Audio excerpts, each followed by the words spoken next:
Welcome to the channel. Here's my next camera, again in a nice case, though this one is quite worn out. It's clearly been used, but you can tell beautiful stitches. Has kind of a black greenish tint to it. Absolutely beautiful patterns made here everywhere. Here it says English lever, whatever this means. There used to be a key or it's stuck there. Stitching, beautiful brass knobs in the bottom. Made a hook, I guess, for a strap originally.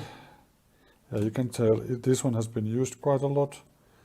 The joints have the leather isn't bad, it's just the painting has worn out. The leather paint has worn out from on top of it. Something was maybe attached here before. So as usual, beautiful leather work, one which you cannot so easily find nowadays anymore, unless you buy some really expensive bags. Okay, this one is coated maybe somehow, nickel maybe, beautifully done.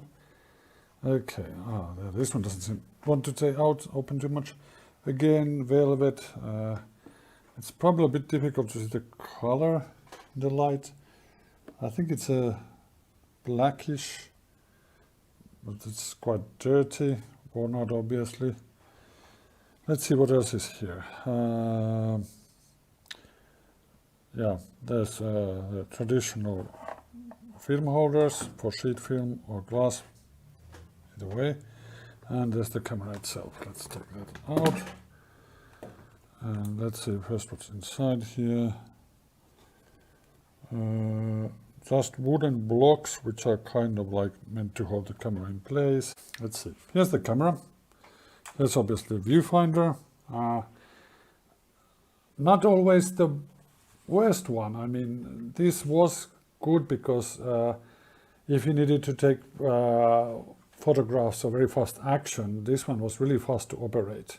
And with the other eye, you could see everywhere around you. So it actually was very popular and worked very well. Though I think, based on the size, I think this might be an aftermarket accessory, which was common in the times.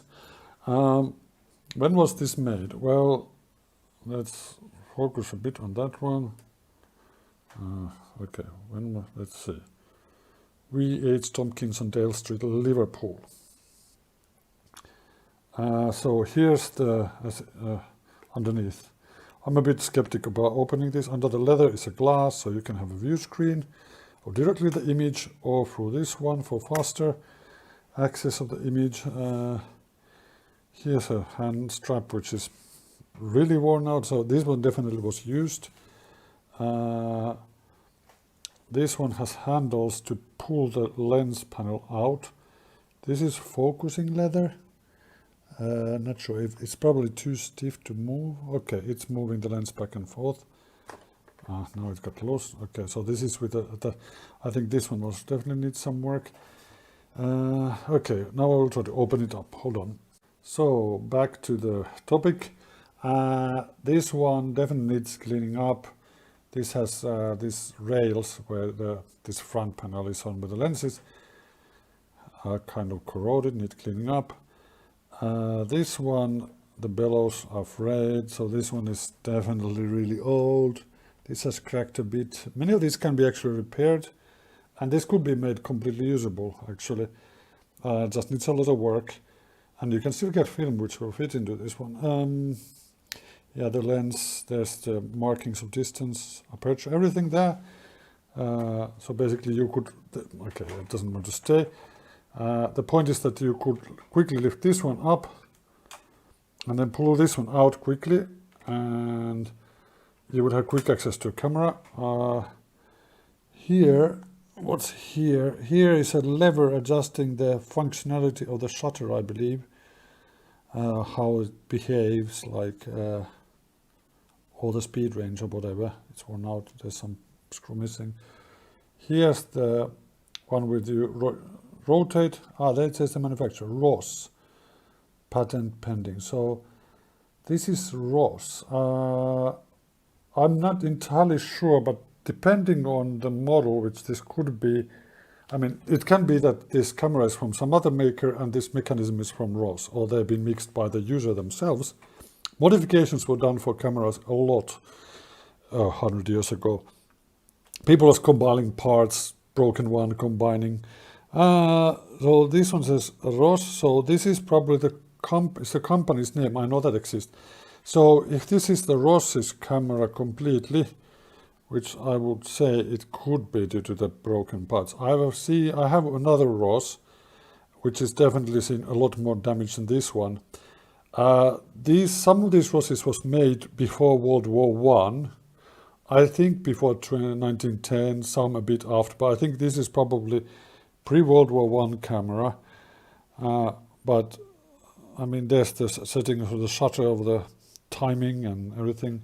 Beautiful in this surfaced buttons, everything. You can see things are done very beautifully. Leather with beautiful patterns everywhere. This, well, I'm not sure if this is plastic, but in some cases this could actually be elephant bone or something. Not saying it's elephant, whatever, but they did use that at the time. Everything is coated nicely.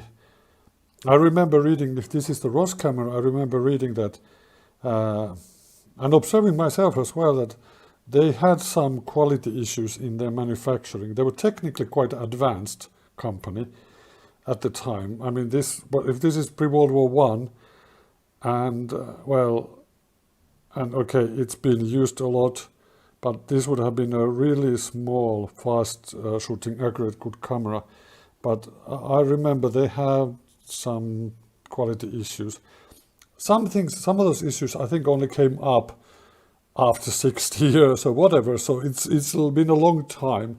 I don't think the designers themselves thought about that someone would be actually holding one of their cameras way over 100 years after they were built. Not sure if the lens is original, because this was easy to change. You could buy new lenses and just change them to most of the cameras at the time. There was certain sizes you could use. These knobs here for adjustment of the lens up and down, to adjust for perspective, or whatever it's called. I'm not a professional photographer, so, or even a good one. So very pretty camera, but definitely worn out and has suffered, but yeah, could definitely also be repaired and put back into use. And this one, the shutter here, unlike in some other ones, like the one of the ones I showed before, had a shutter inside the lens, which is closest, lets in light and closes the light out from the film. The shutter here is actually built inside the chassis. It's a piece of fabric going up and down around with a narrow slit, which you can theoretically adjust from somewhere here, which selects the amount of light. Basically, the modern SLRs work pretty much the same way. So not much has changed regarding that. That type of shutter is already a really old invention, but done way before this one even was there. Okay, worn out but really beautiful camera with really beautiful leather and parts. Just needs some tender loving care. Thank you for watching. Please like, subscribe and all that stuff.